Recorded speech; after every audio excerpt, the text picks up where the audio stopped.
नमस्कार साथियों, sapling classes में आपका स्वागत है।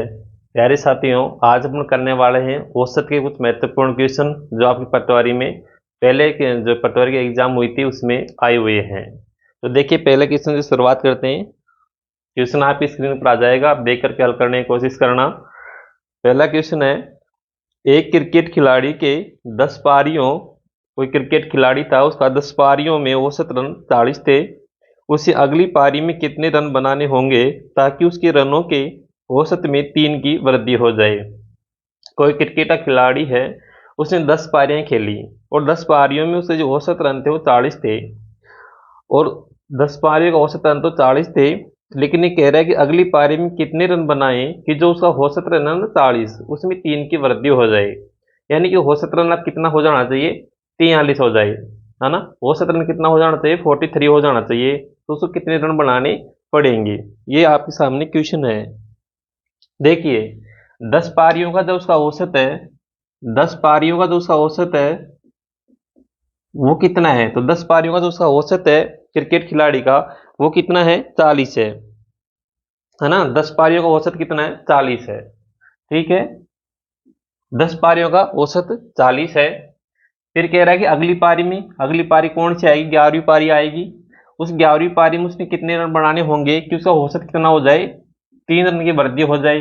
पहले औसत कितना था, पहले जो औसत था वो कितना था, 40 था। अब उसमें 3 की वृद्धि हो गई तो कितना हो गया, 43 हो गया। अब देखिए, आपके सामने ये क्वेश्चन है, इसमें आपको योग याद करना पड़ेगा। पहली पारी में उसने टोटल जो रन है वो कितने बनाए। देखिए, 10 पारियां उसने खेली है, प्रत्येक पारी में उसने 40 रन बनाए। तो 10 पारियों में उसने टोटल कितने रन बना लिए थे, 10 को 40 से गुणा करोगे कितना आ जाएगा, 400।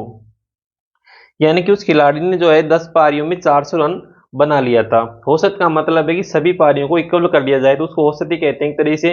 यानी 40 का मतलब है कि उन्होंने प्रत्येक पारी में, मान लीजिए किसी पारी में उसने 39 बनाए, किसी में 42 बनाए, इस प्रकार जब उनका औसत निकाला गया तो औसत आया कि 40। तो 40 का मतलब कि 10 पारियों में 40 रन का औसत था, यानी कि एक पारी में 40 रन बनाए तो 10 पारियों में 400 रन उसने बना लिए। कितने रन बना लिए, 400 रन। अब कह रहा है कि 11वीं पारी में ये हिसाब है कि 11 पारी उसने खेली, 11 पारी में क्या हो, उसने 43 का औसत आया। तो 11 क्या करेंगे, 11 को आप 43 से गुणा करोगे तो आपके सामने कितना आ जाएगा, देखो 11 तिया 33, 11 तो 44, 44 और 3 कितने हो गए, 47। यानी कि 473 रन। कितने बना लिए, 473 रन। पहली पारी में, पहले 10 पारी में उसने औसत 40 था, 11वीं पारी में औसत 43 हुआ। 40 के हिसाब से 10 पारियों के रन 400, 43 के हिसाब से 11 पारियों के औसत रन 473। अब देखिए, रन कितने बनाए।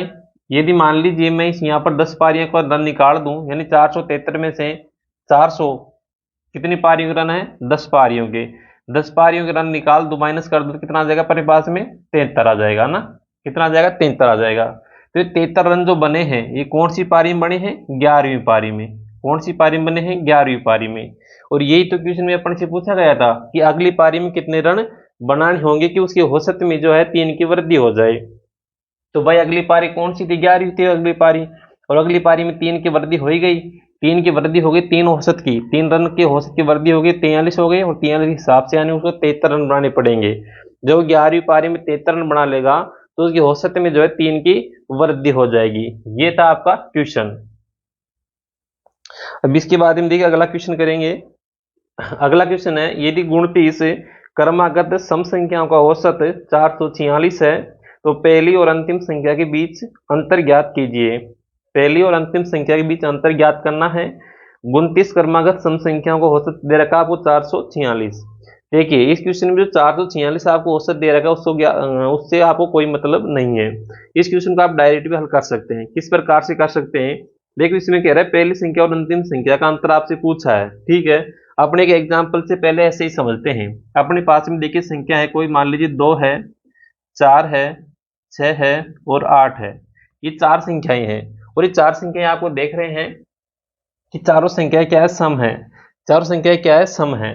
2 4 6 8 चारों संख्याएं सम है। अभी इनका योग देखे तो देखिए 6 और 4 10, 10 और 8 18 और 2 20, है ना। योग कितना हो गया, 20 हो गया, ठीक है। योग कितना हो गया इनका, 20 हो गया, ठीक है।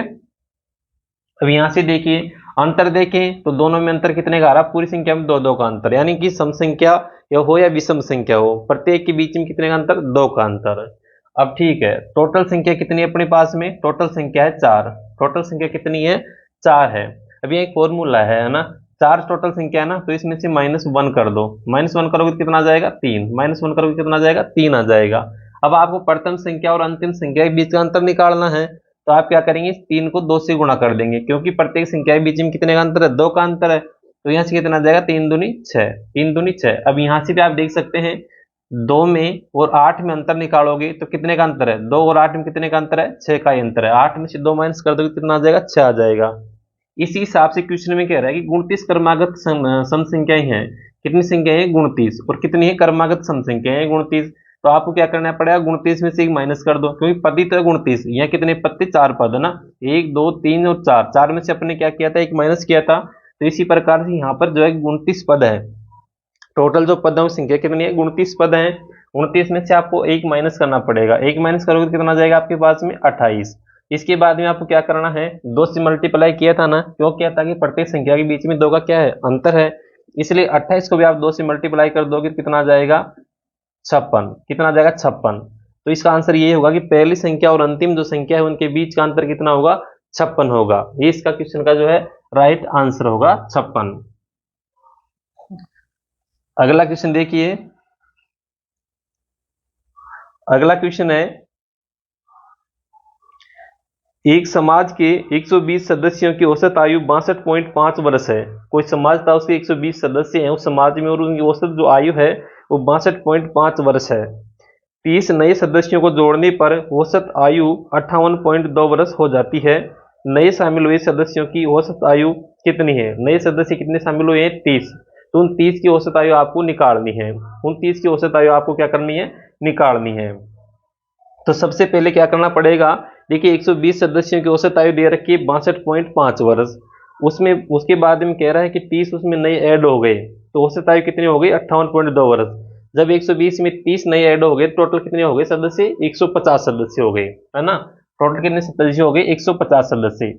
ठीक है, अब 150 सदस्यों की जो औसत आयु कितनी है, तो इनकी औसत आयु है 58.2 वर्ष, 58.2 वर्ष इनकी औसत आयु है। तो योग निकालने में क्या करते हैं, औसत इंटू पदों की जो संख्या होती है उसको गुणा करते हैं, इसी क्या निकलता है अपन का उस योग निकलता है ना। तो देखिए औसत इंटू पदों की संख्या का मतलब है यहाँ पर सदस्यों की संख्या कितनी है, 150 है, औसत कितना है, 58.2 वर्ष।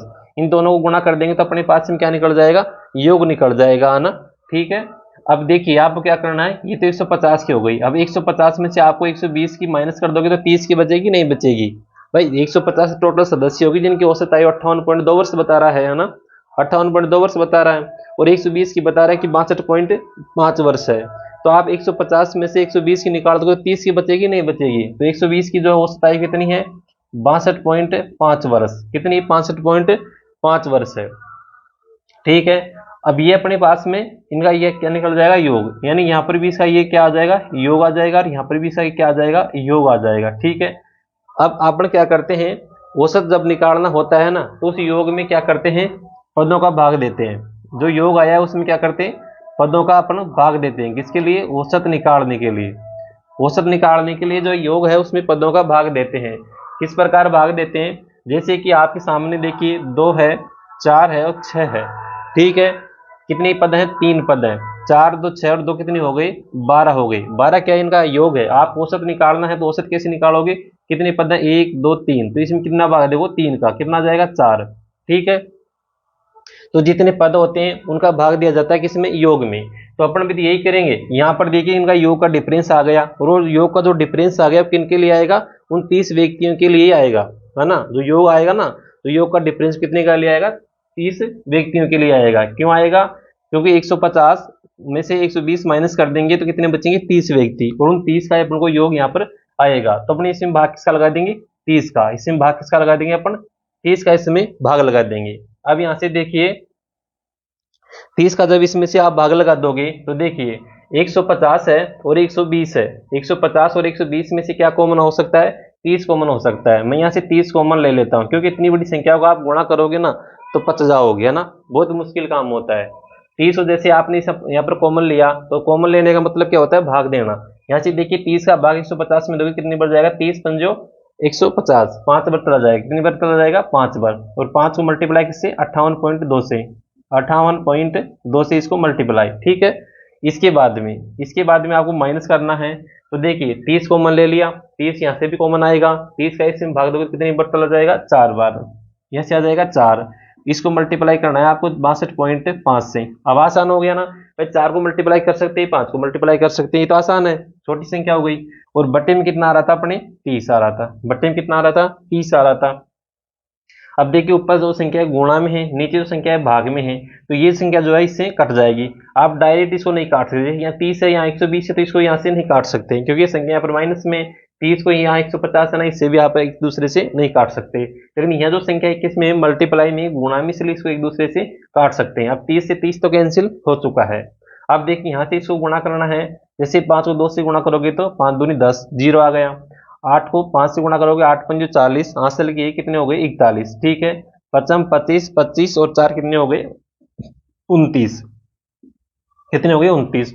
यहाँ दशमलव लगाना है तो जीरो का कोई महत्व नहीं रहेगा, यहाँ से जीरो हट जाएगी, ठीक है। जीरो हमने हटा दी, यानी कितना आ गया, 291। इसी प्रकार से माइनस, यहाँ से कितना करोगे, 4 से मल्टीप्लाई करोगे 65.5 को, 4 को 5 से गुणा करोगे तो 5 को 20, ठीक। हासिल कितना आ गया, 2। 4 को 2 से गुणा करोगे, 4 दूनी 8 और 2 कितने हो गए, 10, ठीक है। 6 चौका 24, 24 और एक कितना हो गया, 25, कितना हो गया, 25। यहाँ भी एक पॉइंट, एक दशमलव छोड़ के, एक अंक छोड़ के दशमलव लगाओगे, क्योंकि एक अंक छोड़ के दशमलव लग रही है, तो यहाँ से भी एक जीरो जो है कैंसिल हो जाएगी, एक जीरो यहाँ से भी कैंसिल हो जाएगी, ठीक है। अब यहाँ से देखिए 291 माइनस 250, 291 माइनस 250 करोगे तो आपके पास में कितना आ जाएगा रे, तो आपके पास में आ जाएगा 41 वर्ष, कितना आ जाएगा, 41 वर्ष, ठीक है। तो ये जो तो 30 व्यक्ति थे नए शामिल हुए थे, उनकी औसत आयु की बात करें तो कितनी है, 41 वर्ष है। तो इस प्रकार से आप ज्ञात कर सकते हैं, क्योंकि इसमें करना कुछ नहीं होता है, इनका जो योग है उस योग में से इनका योग माइनस कर देंगे, और जो योग बचेगा शेष वो किसका बचेगा, 30 व्यक्तियों का। और मैंने यहाँ पर बताया था जो योग होता है उसमें पदों की संख्या का भाग दिया जाता है, तो जो योग आया था ना उसमें अपने डायरेक्ट भाग यहाँ पर दे दिए थे ना, 30 से 30 यहाँ पर कैंसिल हो गया था, इसलिए अपने आप पास में डायरेक्ट यहाँ पर 41 वर्ष आ गया, ठीक है। आप ऐसे भी कर सकते थे, 30 को नहीं काटते फिर आपको 30 से मल्टीप्लाई करना पड़ता है ना, तो वो बहुत बड़ा हो जाता।